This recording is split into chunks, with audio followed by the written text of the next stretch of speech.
Olá, tudo bem? Que alegria receber você mais uma vez aqui no Maricast. Nós estamos numa campanha especial de 10 dias de oração, essa campanha anual da Igreja Adventista do Sétimo Dia para todo o território da Divisão Sul-Americana.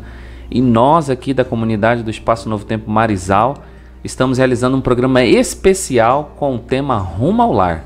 Esse material baseado na palavra profética e na Bíblia Sagrada. Todos os dias estamos recebendo um casal, dois amigos especiais aqui da nossa igreja para participar com a gente aqui, debatendo a temática do dia. E hoje, de forma especial, nós estamos recebendo um casal muito abençoado aqui da nossa igreja, Dr. Vanderlei, Vanderli.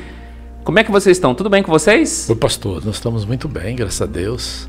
E poder participar aqui dessa comunidade que nós já integramos há 15 anos, Espaço Novo Tempo Marizal, com esses temas tão relevantes, tão impactantes, pessoalmente, do ponto de vista familiar e também da comunidade. É uma alegria muito grande. Benção. Vanderli, tudo bem? Tudo bem, é muito bom, como a minha esposa falou, de estarmos aqui nesse momento especial da nossa igreja, de estarmos compartilhando a palavra de Deus através do que Ele tem orientado na sua palavra. Então, é uma alegria muito grande estar aqui. Muito bem. Uma alegria receber vocês, e hoje nós temos um tema especial, vencendo no juízo investigativo. A gente sempre começa pedindo a direção do Espírito Santo para ele conduzir o nosso debate aqui e para que isso possa principalmente representar uma bênção espiritual para os nossos amigos que estão nos ouvindo. Dr. Vanderlei, você pode orar para a gente, pedindo que o Espírito de Deus nos conduza nesse momento? Claro, amigo, vamos orar. Querido Deus, estamos em um momento tão solene da história de cada um de nós, à luz do céu, do teu trono e do juízo. E pedimos nesse tema que é tão profundo e impactante, que teu Espírito nos dê sabedoria, discernimento e inspiração. Nos entregamos em teus braços em súplica de perdão, em nome de Jesus. Amém, Senhor Deus. Amém, Senhor. Amém. Nós vamos agora ler Isaías 43, 25. É um texto muito importante, é o texto basilar, é o texto base do nosso estudo de hoje. Eu vou pedir para a Vanderli poder fazer a leitura para a gente introduzir então o tema de hoje. Eu mesmo sou o que apago as tuas transgressões por amor de mim, e dos teus pecados não me lembro. Muito bem. Esse aqui é um texto interessante porque assim, a gente sabe que o pecado ele é uma mancha na história do universo, né? E Deus teve que lidar com essa mancha. E, no entanto, a promessa que a gente tem é que a resolução para esse problema, para essa mancha, é total, vai apagar as nossas transgressões e os nossos pecados.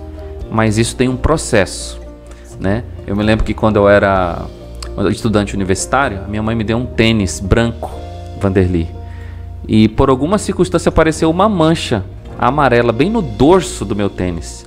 E como eu pelejava para usar os produtos que o pessoal me indicava para tirar aquela mancha. E parecia que quando eu molhava, ela sumia. Mas de quando o tênis secava, a mancha voltava. Eu ficava pensando, meu pai do céu, o pior é que eu fiquei com aquele tênis até o final e aquela mancha nunca sumiu. Mas só que a mancha do pecado vai ser apagada. Essa é a promessa que a gente tem nesse texto aqui. Isso é espetacular, essa promessa, né, doutor Vanderlei? Pastor, é interessante que a promessa Deus chama para si mesmo, né? Ela repete duas vezes, eu mesmo sou aquele que apago as tuas transgressões. Na realidade, dentro desse contexto da grande mancha do pecado, Deus ele teve que submeter-se ao império da sua justiça, e para pagar essa mancha, ele teve que pagar o preço infinito da morte dele mesmo, da morte de Cristo Jesus. Então esta é uma garantia tremenda, é uma garantia registrada à luz do universo e da cruz. Quando nós olhamos para a cruz, e esse é um texto profético, porque ele foi escrito 700 anos antes que acontecesse esse evento lá no Gólgota. Então aí está o registro divino e da garantia que nós temos, de que olhando para a cruz e se permitindo que aquele sacrifício seja plenamente eficaz na sua vida, Deus garante que Ele vai apagar nossos pecados, não somente do universo, da terra, mas os meus e os teus, e nos inundar de esperança. Amém, maravilha. Vanderli, assim, as pessoas parecem que têm um pouco de receio, assim, dessa questão do juízo, né? Quando se fala do juízo. A Igreja Adventista é uma voz, assim, uma das poucas vozes que aparece trazendo essa mensagem do juízo. E aqui no nosso material que a gente estudou, fala que a gente não precisa temer o juízo. Exatamente. Porque a promessa é uma promessa especial que a gente acabou de ler, né? Com certeza, não precisamos temer o juízo, né? Porque nós temos um advogado. E esse nosso advogado, ele é eficiente. Ele está do nosso lado todos os dias. Ele conhece a nossa causa por completo. Ele conhece todo o nosso íntimo, do nosso ser, do nosso coração. E ele está disposto a todo momento a nos auxiliar, a nos ajudar. Mas nesse processo que o senhor falou, depende também de uma entrega, né? De uma decisão. Você precisa peticionar esse advogado, né? A gente peticiona a um juiz, mas o advogado vai lá, pega a tua causa e vai lutar em prol de você. Então, o que é que depende da gente? Depende que a gente confesse os nossos pecados, né? Ele quer que a gente participe. E quando a gente participa, é dizendo: Senhor, eu senti que eu não sou nada. Eu preciso que o Senhor me ajude, me auxilie. A minha vida está totalmente no pecado, mas sem ti eu não sou nada. Eu preciso da tua ajuda, eu preciso do teu auxílio. Luta por mim, Senhor. É isso. Não é isso? Isso mesmo. Assim, ó, eu tô falando com duas pessoas que são da área do direito, né? Eu conheço pouco a área do direito, mas me sinto à vontade de perguntar uma coisa para vocês. Quando uma pessoa não tem condição de pagar um advogado, porque você evocou um texto muito importante, né? Quando uma pessoa não tem direito ou não tem condições de pagar um advogado, ele ainda assim ele pode fazer uso de um. Sim. É isso mesmo, né, doutor Vanderlei? Existe um princípio na Constituição Federal que fala o princípio da ampla defesa. E no princípio da ampla defesa, aqueles que não têm condições de pagar advogado, o Estado tem a obrigação de prover. É uma obrigação. É através da assistência judiciária gratuita. E quando se fala de gratuidade no juízo divino, é graça pura. Plena. Minha esposa falou aí desse advogado que é Jesus. Eu me lembro de um texto aqui de 1 João, no capítulo 2, verso 1 e 2, que literalmente diz: filhinhos meus, estas coisas vos escrevo para que ninguém peque. Mas se todavia alguém pecar, que Deus conhece as nossas fraquezas. Temos um advogado junto ao Pai, Jesus Cristo, o justo. E Ele é a propiciação pelos pecados do Vanderlei, da Vanderli, do pastor Gladys, mas não somente dos nossos, mas do mundo inteiro. Que coisa tremenda, pastor. É fantástico. Então é isso mesmo. Eu imaginei que assim, a pessoa que não tem condição, ela pode ter esse advogado, e isso o céu nos oferece, né? Esse recurso maravilhoso que você falou, Vanderli.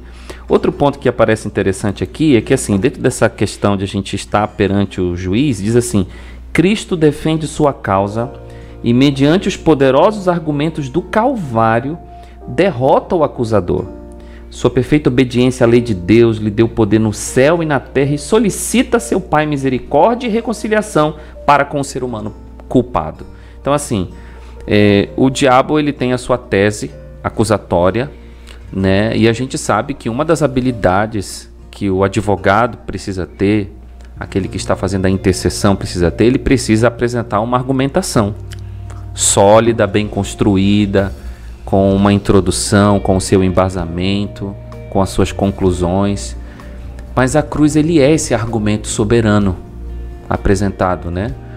Que ele provê a solução para esse grande drama que é a história do pecado no mundo que a gente vive, né? Pensando agora um pouco no Calvário, na cruz, na totalidade que se apresenta como a grande solução para o problema do pecado. Vocês querem comentar alguma coisa, né, a respeito dessa questão da soberania da cruz como grande resposta para o drama do pecado, para a história do pecado? Me permita uma participação. Existe uma premissa que no direito se tornou uma premissa popular, mas se tornou algo precioso para o próprio direito, que diz assim: contra fatos não há argumentos. E o senhor citou aí o fato da cruz. O fato da cruz dá a plena legitimidade, eu uso essa expressão, uma expressão técnica do direito, dá eficácia para que o próprio Deus, como juiz plenamente justo, ele possa justificar o pecador arrependido. Então não há acusação. É interessante porque lá em Romanos, lá no capítulo 8, verso 1, lá literalmente Paulo diz: desde agora já não há mais acusação para aqueles que estão em Cristo Jesus. Ele está invocando a cruz. Então o fato da cruz deposita, ou seja, imputa, outra expressão jurídica, né? Justiça imputada, imputa em nós uma transferência dos méritos de um Salvador crucificado, ressurreto e prestes a vir. Então nós obtivemos pela fé uma justiça que não é nossa, não é mérito nosso, mas é mérito de Cristo, fundamentado no fato da cruz, porque ele ali pagou o preço e cancelou nossa dívida. É isso mesmo. Tem um texto aqui de Zacarias, Vanderly, que quando ele fala ali do sacerdote, né, ele diz assim: vou tirar de você a sua roupa suja e vou colocar você uma roupa limpa, né? Então assim, e a gente sabe que a nossa própria justiça, ela é trapo de imundícia. É fantástico a gente saber que Deus ele coloca uma roupa em nós que a gente não tem nenhum fio, né? Segundo a palavra profética diz, de merecimento do ser humano, né? Isso. Tudo pela graça de Deus. Exatamente, porque Ele é perfeito, né? Jesus Cristo, Ele conseguiu a nota 10 em tudo, né? É verdade. Obedeceu a lei de Deus em tudo, não pecou, não transgrediu nada. E nós, sem Ele, nós estávamos totalmente perdidos, né? Mas com Ele nós temos como é que te diz? Uma saída, uma solução. Ele é a nossa solução, ele é tudo na nossa vida, Jesus. E se não o buscarmos, nós estaremos perdidos, e perdidos eternamente. E com Jesus, não. Com Jesus, Ele mostra o caminho, né? Ele veio, Ele disse: eu sou a ressurreição e a vida, né? Então Ele veio, Ele morreu por nós. E agora Ele está perante o juízo, né? Nessa fase do juízo investigativo, dizendo que vindicando o caráter dele na nossa vida. E Ele diz assim: olha, meu filho, por mais que teus pecados sejam mais vermelhos, como a escarlata, mas se tu confessar, se tu me buscar com fé diariamente, eu vou lançar nas profundezas do mar, não vou mais me lembrar deles. E eu vou estar remindo os teus pecados. Mas eu preciso que você abra o seu coração, para que eu possa entrar na sua vida, morar e fazer uma transformação. E essa busca, ela é diária, né? E esse sacrifício de Cristo é para nós nos lembrarmos de que Ele já fez tudo por nós, né? Agora Ele quer que a gente faça a nossa parte, que é o aceitar, nos arrepender dos nossos pecados e ficar com Ele todos os dias, e assim caminharmos rumo ao céu. É isso mesmo. Outro ponto interessante que aparece aqui do nosso estudo, do nosso material, é porque assim, tendo em vista o tempo que a gente está vivendo, nós sabemos que nós estamos vivendo tempos sublimes. Ao a gente estudar os elementos proféticos da Bíblia, da Palavra de Deus, a gente sabe que desde 1844 Cristo está ministrando por nós junto ao Pai, fazendo a aplicação dos méritos salvíficos do seu sangue precioso por nós. Só que a gente sabe que esse trabalho vai chegar a um ponto que ele vai ser encerrado. E ele vai passar, ele vai sair do santuário. Então assim, isso a gente acredita que está muito próximo de acontecer. O tempo de graça vai se encerrar. Só que nós temos elementos que se apresentam diante de nós, mostrando que esse tempo que a gente vive é exatamente isso, são tempos solenes. A orientação da palavra profética, no material que a gente tem aqui, diz como que deve ser a nossa postura diante desse tempo. Vocês querem comentar alguma coisa? Como é que deve ser o olhar daqueles que estão vivendo nesse tempo sublime que eu estou mencionando aqui? Examinar a nossa vida, né? O nosso coração. O que é que nós temos acalentado diariamente? O que é que tem nos desviado do foco, né? Será que a gente está focado mais no trabalho, na vida acadêmica? Será que a gente está mais focado? Isso não é ruim, né? Mas se for em excessos, se não permitir com que eu busque o Senhor, se não permitir que eu faça o que Ele me diz: buscai primeiro o meu reino, e toda a minha justiça vos será acrescentada. Então, assim, a gente tem que examinar como é que está a nossa vida, para que perante o juízo, diante do juízo, eu possa estar sendo justificado por Cristo, né? E vivendo, buscando, para que eu possa me transformar, porque sozinho eu não consigo. Com Ele eu consigo. Mas eu preciso me examinar os meus atos e me arrepender daquilo que eu estou fazendo de errado. Tá certo. Doutor Vanderlei, quer comentar um pouquinho a respeito da nossa postura diante do juízo? Eu gostaria. Primeiramente, o palco da nossa consciência, da nossa mente, é o território da guerra entre Cristo e Satanás, entre o bem e o mal. E isso nos leva às decisões e escolhas, atitudes diárias. E todo o processo de mudança começa exatamente nesse contexto. Então, se a nossa consciência está diante do crivo do juízo divino, e olha que essa primeira fase do juízo, nós estamos diante de um tribunal que emana perdão, mas convocatório, ultimato, notificação, intimação.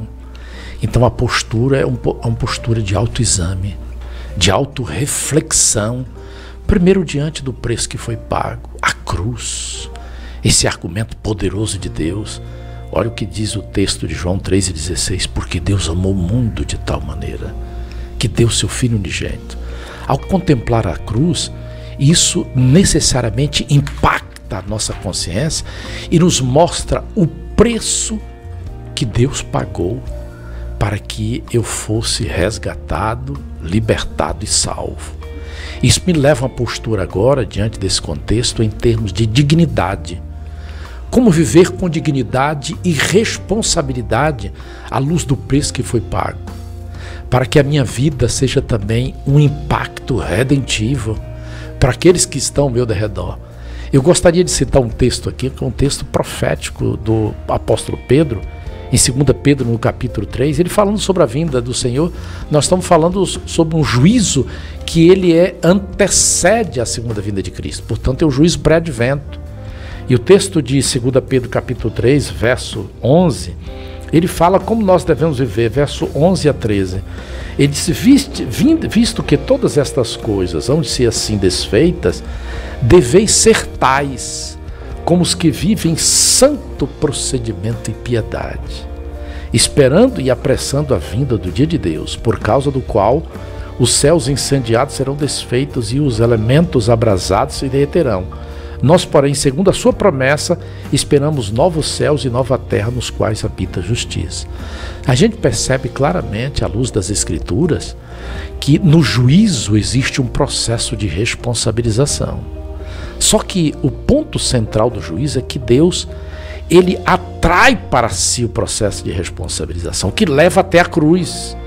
Só que esse processo de responsabilização que conduz até a pessoa de Deus é para aqueles que exercitam, como disse a minha esposa Vanderlei, exercitam nele fé, entrega, rendição, por amor, porque ele nos amou primeiro. É o despertamento desse amor nas entranhas da minha consciência.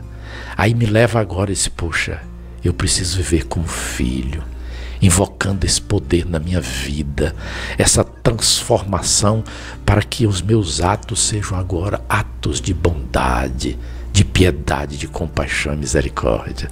É isso mesmo. Eu preciso partir agora para a reta final aqui da nossa conversa, que está muito boa, e mencionar um aspecto, Vanderlei, além de a gente olhar para a gente mesmo, não ficar, nosso foco precisa ser na construção do nosso caráter, e esse é um assunto que eu me empolgo demais, é a construção do caráter. E aqui ele fala que além disso, a gente olhar para a gente mesmo, algumas coisas periféricas não deveriam estar no centro. Se são periféricas, elas precisam se manter nessa posição. Vestuário, frivolidade, amor, frivolidade, divertimento, desejo de supremacia, hipocrisia. Essas coisas deveriam ser deixadas de lado por causa da solenidade do tempo que a gente está vivendo. Isso é uma coisa muito séria, né, Vanderlei? Muito sério, porque quando a gente fica preso nessas coisas, a gente perde o nosso foco, como eu disse. Nosso foco é o céu. A gente quer ir para o céu, toda a nossa família, toda a nossa comunidade. E quando a gente fica preso só nesses problemas periféricos, briga dentro da igreja, discussões por isso, por aquilo, e isso só traz destruição de famílias, a crítica, né? Se a gente buscar o centro que é Cristo, Ele que vai fazer todas as coisas, Ele que vai modificar, Ele que vai arrumar onde precisa arrumar, né? A gente precisa nos colocar sempre à disposição de Deus para que Ele possa ministrar a reforma na nossa vida. Se a gente não buscar isso, a gente está perdido, porque a gente vai ficar só falando da vida do outro, apontando o erro do outro, e quando a gente esquece da gente, né? Esquece da nossa comunhão diária, da oração, né? De buscar a nossa família, o culto familiar. Isso é que vai nos fortalecer, né? Para buscarmos o Senhor diariamente, nos fortalecer, para que possamos, né? Estar ali redimidos na presença de Deus. Na presença de Deus, exatamente. Então, é não perder o foco Isso com essas mesmo. coisas que só atrapalham nossas vidas. Eu preciso agora encerrar fazendo uma pergunta para vocês. A gente precisa aplicar esse conhecimento agora para nós e para os nossos amigos que estão nos ouvindo. Como é que vocês poderiam aplicar todo esse conhecimento da sublimidade do sacrifício de Cristo, do tempo que a gente está vivendo? Vocês querem compartilhar com a gente uma experiência, tendo em vista esse entendimento, algo prático que vocês gostariam de compartilhar com a gente aqui, com os nossos amigos? Eu gostaria de compartilhar um momento que ficou registrado nos anais aqui da história do céu, primeiramente em relação ao nosso batismo. Eu fui batizado juntamente com a minha esposa, eu pela segunda vez, e a minha esposa, ela veio com um apelo divino, que através da minha vida e da convocação que Deus fez, eu fiz o apelo para ela para sermos batizados juntos. E nós somos batizados juntos. Isso vai fazer, esse ano de 2024 vai fazer 25 anos, dia 13 de novembro. Só que ali nós tomamos uma decisão, pastor. E a decisão foi viver para Cristo, viver testemunhando dele, viver através da nossa vida de dedicação, em ações de beneficência, em ações sociais, em estudos da Bíblia, em pequenos grupos, em classes bíblicas, tornando a nossa casa a casa de Deus, para chamar os vizinhos. Aqui eu cito, por exemplo, um exemplo que aconteceu ali no condomínio onde nós moramos e agora retornamos, quando nós abrimos a casa para que ali fosse uma casa da cura e da restauração. Ali nós tivemos como resultados 3 famílias que conheceram o poder de Deus e hoje são adventistas, missionários. E nós voltamos para esse condomínio agora e já começamos a abrir as portas da nossa casa para receber os vizinhos. Já temos alguns vizinhos interessados, já estamos visitando esses vizinhos. Isso realmente tem sido o norte da nossa vida, viver para testemunhar do amor de Deus. Maravilha, que bênção. Eu quero agradecer, doutor Vanderlei, você e você também, Vanderlei, por estarem com a gente aqui. Que debate, eu tenho certeza que se a gente ficasse 1 hora falando sobre aqui o processo do juízo investigativo, que é o nosso tema de hoje, vencendo no juízo investigativo, a gente conseguiria cumprir todo esse horário de 1 hora. Mas o nosso tempo aqui é curto. Muito obrigado, doutor Vanderlei, pela sua participação. Vanderlei, muito obrigado a você também, tá bom? Valeu.